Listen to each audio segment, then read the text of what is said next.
Xavier Tillman was the hero as the Boston Celtics closed out the preseason, but Jaylen Brown got hurt, and that's the big story right now on the Locked On Celtics podcast.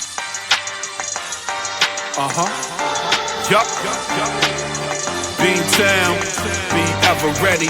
It's the C's. Who else could it be? What they gon' say now? Screaming like JT, Karalis. We kept the madness every game, every practice. Primetime Depp and D White on the sideline. Raining Jays, how it started, raising business, how we finished. Locked on Celtics pod, home of the winners. Hey, welcome back to the Locked On Celtics podcast right here on the Locked On Podcast Network. It's your team every day. Your team is the Boston Celtics. I talk about them every Monday through Friday for free right here, wherever you listen to podcasts, or you can watch the show on YouTube. Get into the comments section. Share your thoughts with the other everydayers, the people here with me every Monday through Friday. I'm John Karalis, beat writer for Boston Sports Journal. I've written a couple of books about the team, and I've been covering them for about 20 years. Today's show is brought to you by Game Time. Download the Game Time app, create an account, use the code LOCKEDONNBA for $20 off your first purchase of tickets to all sorts of things, including maybe a Boston Celtics game. Later on, they did play a game, and Jaylen Brown did get hurt.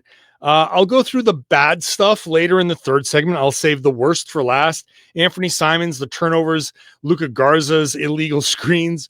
We'll get to the good individual players in the second segment. Derrick White, Payton Pritchard, Neemias Queta. Yes, I acknowledge Neemias Queta had a really good game.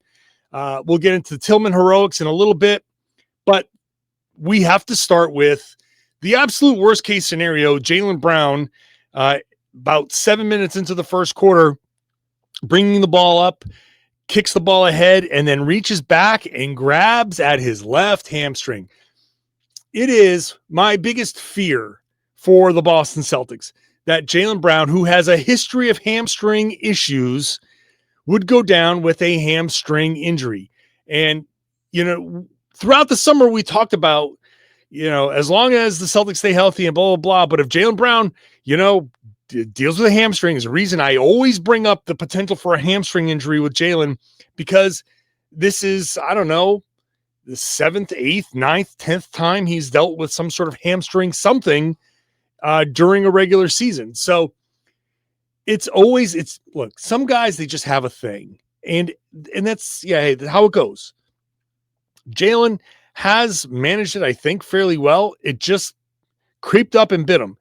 Now, he didn't go down. He didn't scream in pain. He kind of grabbed at it. Then he started jogging gingerly. He asked out of the game, went to the back. We never saw him again. And he was ruled doubtful to return with left hamstring tightness.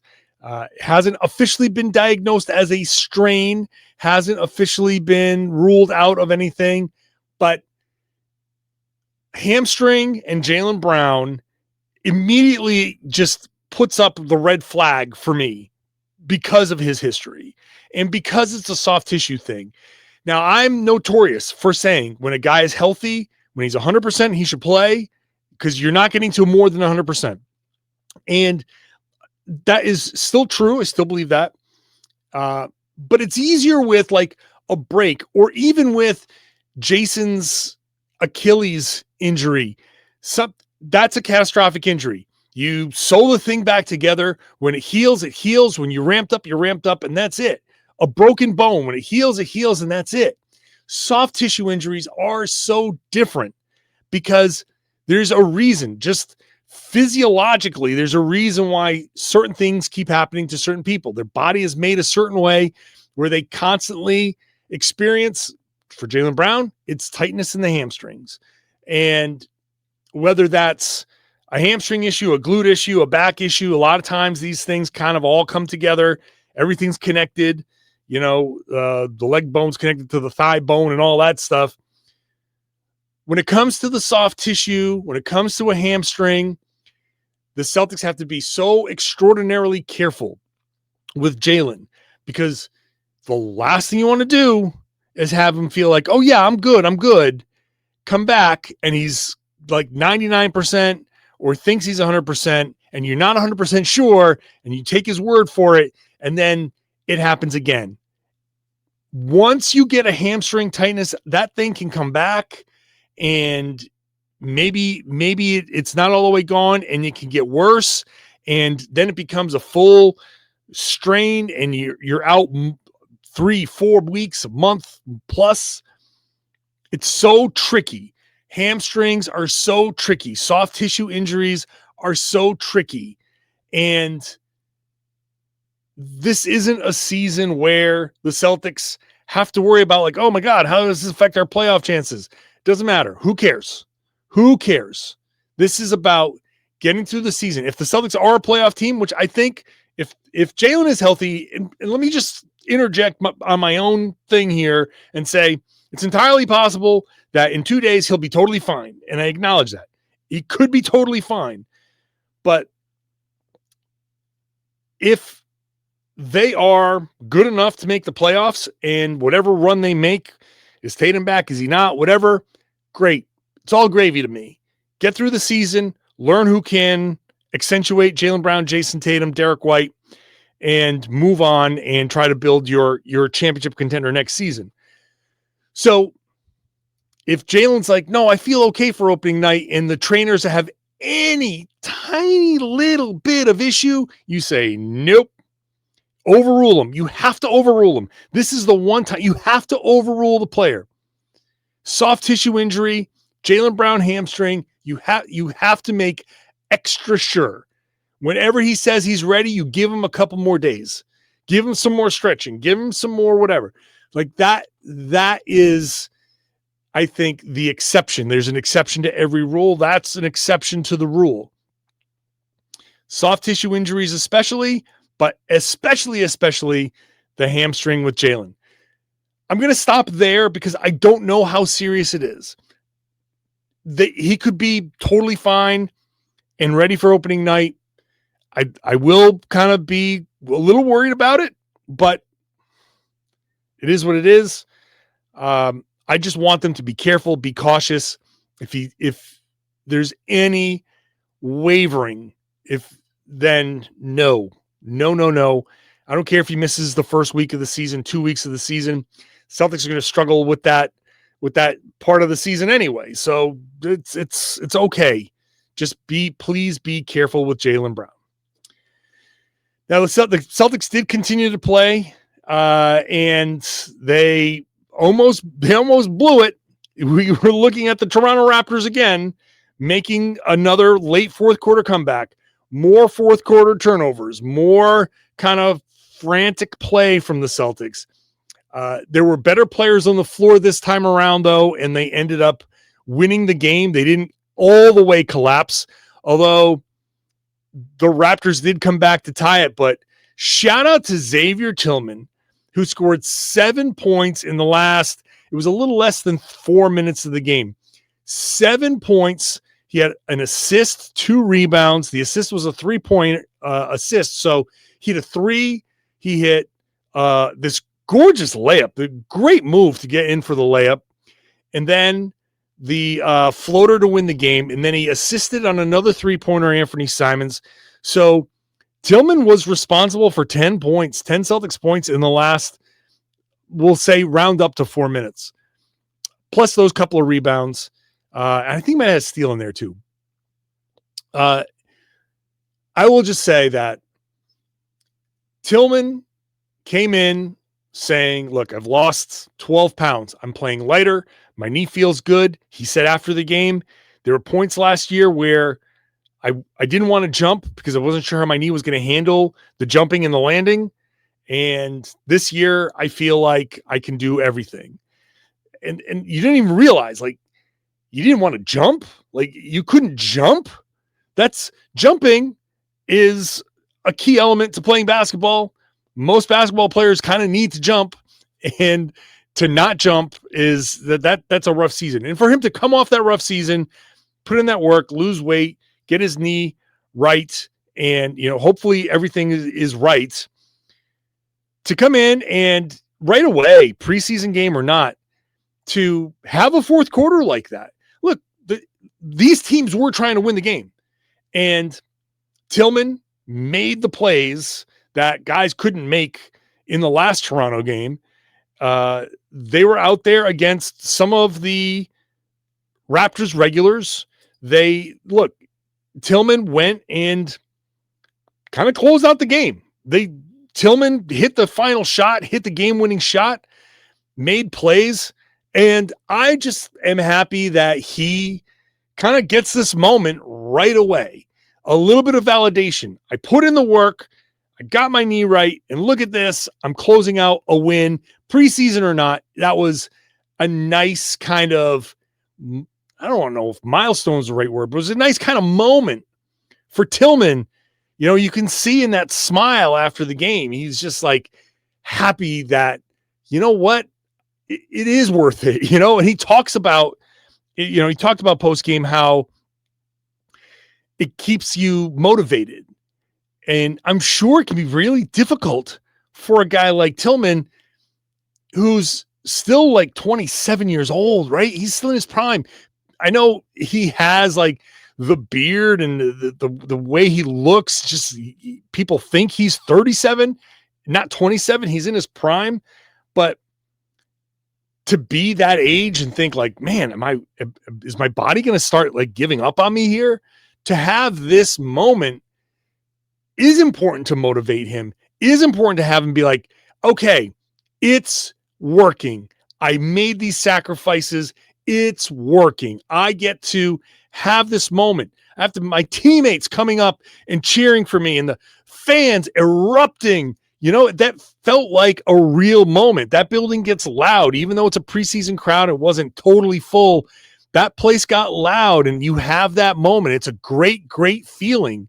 So nice to have that validation for all the work that you did. So shout out to Xavier Tillman for hitting the game-winning shot. So it's like he needed the win. He needed the win. The Celtics winning the game doesn't matter. Tillman needed the win professionally, and he got it. And I'm very happy for him for that. A bunch of other guys played well. Derrick White, Payton Pritchard, Neemias Queta, Ugo Gonzalez, Josh Minot. I'm talking about all of those guys when I come back. Today's show is brought to you by FanDuel. If you are a new customer and you're just signing up for FanDuel, this is a great time to do it. NFL season is here. NBA season starts in a week, less than a week. So go ahead. New customers, you bet $5 on something. Make it a good one, because if you win, you get $300 in bonus bets. So pick a bet, put down $5. It hits. You get $300 in bonus bets to use across the FanDuel app. You can build parlays. You can try player props. You can do live lines. Maybe the Celtics are down 10 at halftime, and you think, hey, this whoever, Philadelphia, I don't believe in them. That line, no, I'm going to bet the live line. And that's a great way. Hey, maybe that feel for the game makes the win. And if you make that, if that happens on your first $5 bet, boom, $300 in bonus bets. So whether you're a casual fan or if you love diving into the stats, FanDuel makes the game day experience a lot better. Make sure you're signing up for their budgeting tools. Set your limit and gamble responsibly. Only bet what you can afford to lose. If you hit a cold streak, it's okay. They'll catch you, stop you, and, in a couple of weeks, you can pick it right back up again. Visit FanDuel.com to download the FanDuel app today and get started. Thank you for making Locked On Celtics your first listen every day. Go check out Locked On Fantasy Basketball. Josh Lloyd has you covered on the absolute best, most listened to, watched, everything, #1 fantasy basketball podcast anywhere. So check him out. He's going to help you win your league. You're going to do great. It's a competitive advantage. It should be illegal for you to have that podcast available to you if other people aren't listening to it. You're going to get such an advantage. You're probably going to win that league. So check it out. Locked On Fantasy Basketball, wherever you got this podcast. Let's run down the positives. I want to start with Derrick White, who just, I can't say enough about Derrick White. He is a pure basketball player. I know there are guys in the league that are better than him. Just in general, you can say Jayson Tatum and Jaylen Brown are the two best players on the team, no question. As far as they're the most physically gifted, talented, but they're so good physically. They have advantages that they actually don't have to be as good a basketball player as Derrick White, and they can still get away with stuff. Derrick White, to me, is a great combination of physical gifts. He's got the size, the skill, the ability to shoot, dribble, pass, basketball IQ to understand quickly what is happening. He is so damn good. So damn good. 33 points, 9 rebounds, 6 assists, 4 blocked shots, 4 more blocked shots for Derrick White. He is incredible. I don't care that I'm gushing about Derrick White. He is so damn good. I think he's like easily one of my favorite Celtics of all. I just love watching him play. I love his attitude. Humble, but, got that ego too. He's got enough of that ego to drive him, but humble enough to understand, like self-aware, like the whole package. Derrick White is the whole deal. So very excited that he is getting more opportunity. So I'll leave it at that. I got to stop. I got to move on because I can just sit here and talk about Derrick White all day. Payton Pritchard is next. Even though Payton shot 1 for 11 and 0 for 8 from 3, Joe Mazzulla actually said after the game, you wouldn't know watching that game that Pritchard was 1 for 11. He's right.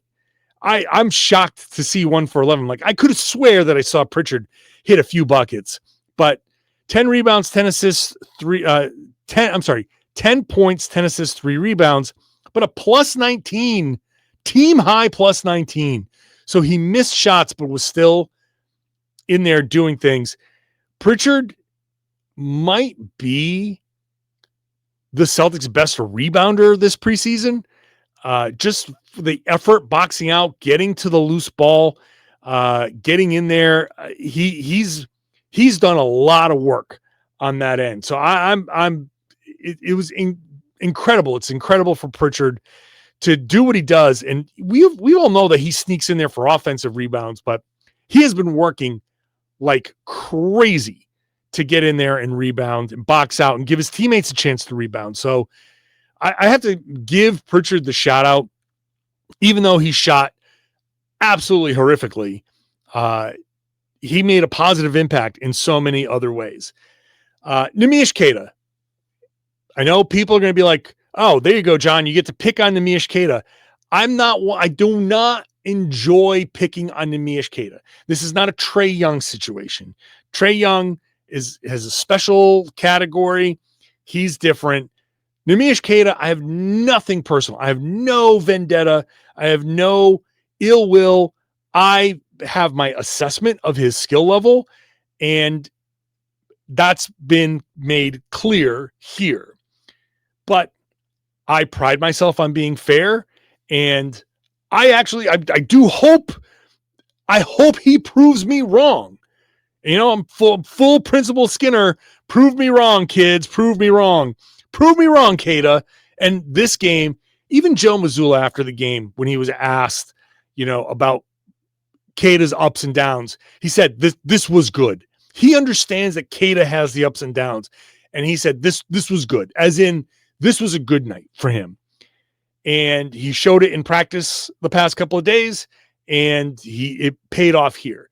8 points, 12 rebounds, 2 assists, 4 blocked shots. He had that one move where no one was making themselves available, so he backed down and dribbled like 7 times and hit like this fadeaway with a nice soft touch.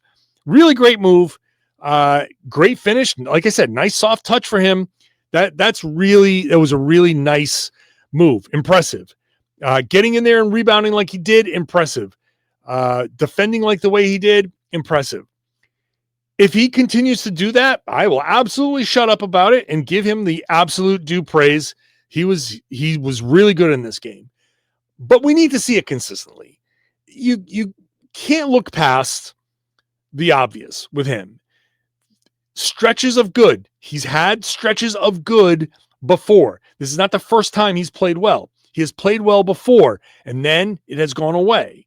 He just needs to do it consistently. So this was a really good, Queta game. It's a nice way to kind of finish a preseason where he hasn't really been great. So, and I love Joe's point about, it's kind of easy to be a rookie. It's kind of easy to be the fourth string guy because you kind of know, like, I'm a rookie. I got to do X, Y, Z. Like, it's laid out in front of you.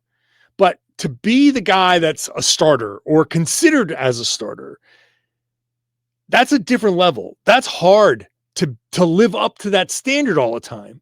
It's kind of easy to chase something. It's hard to have caught it and hold on to it. That's the hard part, right? In using Joe Mazzulla's wild animal, it's like a cheetah catching something. You work hard. It's easy to run fast for a cheetah, and cheetah catches something, but then cheetah has to take that thing up into a tree and defend it against, like, lions and other bigger cats are going to come along and try to steal what the cheetah has. That's the hard part for the cheetah. You gotta hold on to that thing. I gotta send this to Joe Mazzulla. He might actually use this for Queta. That's where Queta, he has to know how to work to hold on to this spot. So great game for him. Quickly, Hugo Gonzalez, just good defensive positioning, hit a couple of shots, 3 of 6, 2 of 2 from 3. I like this kid. He has work to do for sure. I don't think he's going to be a rotation guy this year. Although he kind of like gives you little flashes here and there. I'm telling you, Hugo Gonzalez is going to be a starter for the Boston Celtics. Is he going to be a year, 2, 3 years from now? I don't know. He's only 19. Copyright Jayson Tatum. But he's only 19 years old. But I think Hugo Gonzalez is eventually, somewhere, somehow going to be a starter for the Boston Celtics. I think he's that good. And shout out just quickly to Josh Minott, who I've just been impressed with him all preseason. I latched onto the Josh Minott story early because I thought, like, this is the prototype of what the Celtics need. And it was funny that Jaylen Brown kind of said that at practice last week. Was it Monday? Where he's like, we could have used this guy the past couple of years. Kind of exactly the type of guy, big, long, 6'8" with a 7-foot wingspan type of, pest defender. So another just decent game from him. He's been consistently good. So I'm excited. I think Josh Minott is a rotation player this year. All right, when we come back, the bad, which is basically the fourth quarter, and a little Anthony Simons, a little Luka Garza. We'll talk about that when we come back.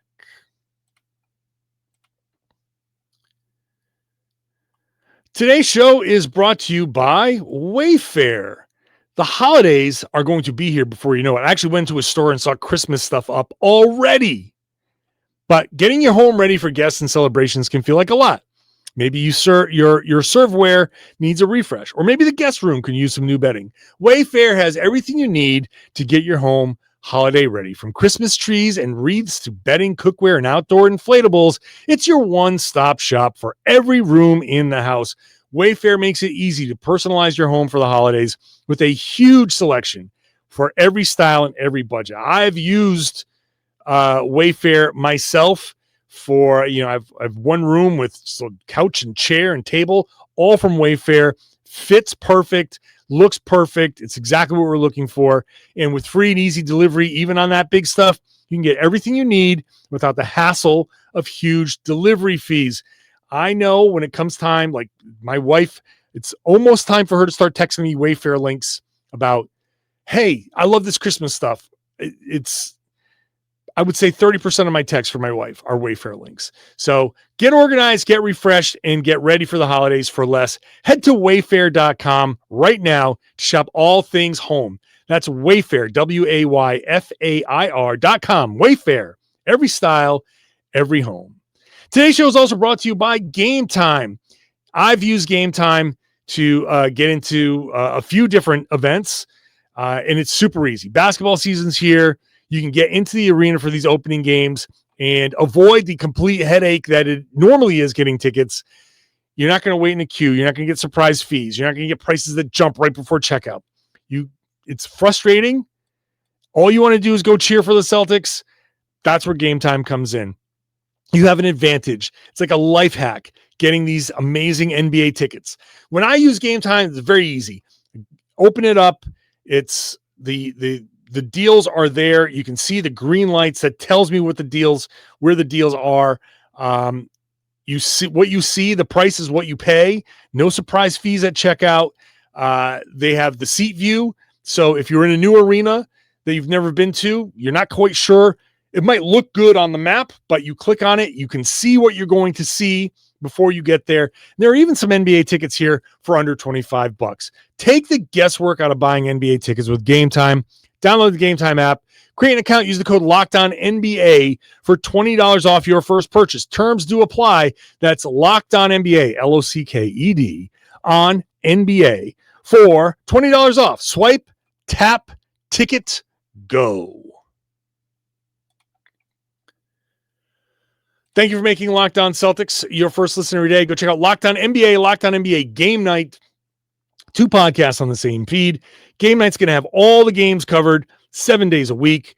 And Locked On NBA has the big stories covered in the afternoons. So 2 podcasts there. So make Locked On Celtics your first listen and make Locked On NBA and Locked On NBA Game Night your second and third listens.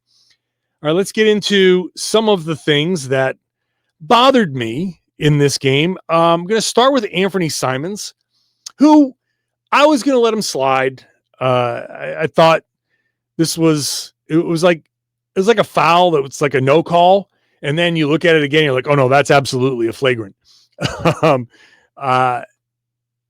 He had a tough shooting night, 4 of 13, 2 of 9 from 3, 6 turnovers, but it was the late game situation. It was the fourth quarter that really made me think, okay, this was not a great Simons night. Joe Mazzulla said after the game, I left Simons out there as the only ball handler for a reason. He's going to need to be in these situations. He needs to get used to these situations with us. And other guys need to know how to help him. And part of this is not just the Anthony Simons thing. It was Simons and the rest of the guys, because they were pressuring Simons and people kind of ran out of his way. They should have been coming back to help him. So I think other guys on the floor at that point were complicit. The Raptors really turned up the pressure. So Simons was asked to do a lot. He wasn't always great. He did hit a couple of free throws, and so he did enough. They did enough, and they ended up holding on. But I don't think Simons played particularly well. I have to go back and look at the defensive possessions. There are just sometimes that he is putting in the effort and he's staying in front of a guy, and then you hit him with a pick and he just kind of dies on it a little bit. It's you don't want to. I'll just say that I don't want to give him too much of an issue, but he is probably going to have to be better against picks. He's going to have to figure out how to navigate those better. He's probably going to look better as just, hey, me, you square up, just me and you. He could probably stay in front of somebody and be okay when he's fully engaged. But when that pick comes, that's going to be where things fall apart. So not the best night for Anthony Simons. Also, Luka Garza, he had 3, I believe, offensive fouls, picks that he set. He wasn't always happy about it. But here's what I think. Like, Garza is good at setting the picks, and we've sung his praises, and I think he's going to be an important part of this team. But I think sometimes he gets in like a little bit of a lean, a little too much of a lean that gets right on the edge of, is it legal, is it not? You're going to get the wrong officiating crew that's going to have that interpretation like, nope, that's too much. That's an offensive foul. And other crews are not going to call those. And that's going to be the frustrating thing for Luka.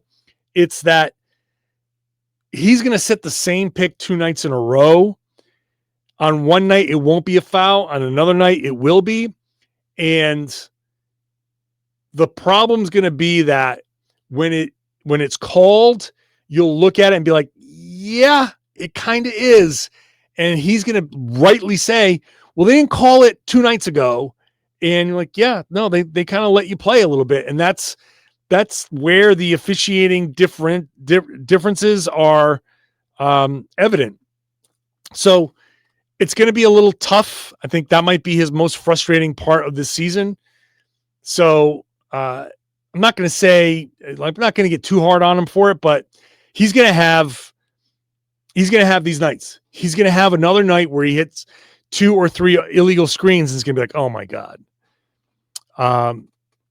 As far as individual players, I think that's kind of where Baylor Scheierman wasn't great. I was looking at Scheierman as a potential rotation player.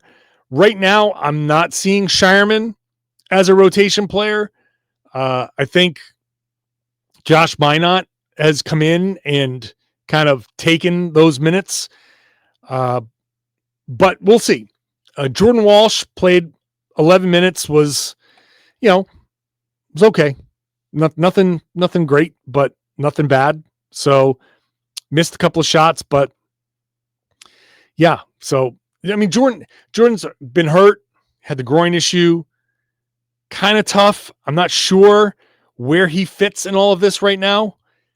A lot of this is going to depend on practices where I don't get to see practice. So that we'll have to wait for the regular season. I'm curious to see if Ugo has done enough to stick around and get some of these kind of late, maybe garbage time minutes, or if he's moved ahead of, I don't think he's moved ahead of these guys at the end of the bench, but to be clear, I'd rather he go to Maine and I'd rather see him get 34 minutes in Maine than 3 minutes of garbage time in Boston. Occasionally that'd be okay, but I'd rather not see that. So individually, those are the players that I really thought didn't play well. I thought the turnovers, once again, late turnovers were a problem. Celtics got sped up a little bit. Not thrilled personally with the overall turnovers from the preseason, especially because against, 3 of those games were against lesser teams, lesser talents, guys, teams that were resting their main guys. So once again, the turnovers were a problem. I didn't like that at all. And I think the Celtics kind of obviously they shot poorly, so tough shooting night as well. But those are the negatives from this game. Preseason is over. It's done. So this is the Thursday show. We're going to wrap up the week Friday. Tom Westerholm and I, just overall thoughts on the preseason. Next week, we move into preparation for the regular season. Celtics will have practices. We'll talk about those. We'll talk about what we can expect. Hopefully, a Jaylen Brown update very soon. So plenty of podcasting. It's all free for you. So check it out. Subscribe if you haven't subscribed yet. Get onto the YouTube page. You can watch the show. Get into the comment section there. Share your thoughts. And then please share the podcast. Tell everybody they should be listening to and watching the Locked On Celtics podcast here on the Locked On Podcast Network. It's your team every day.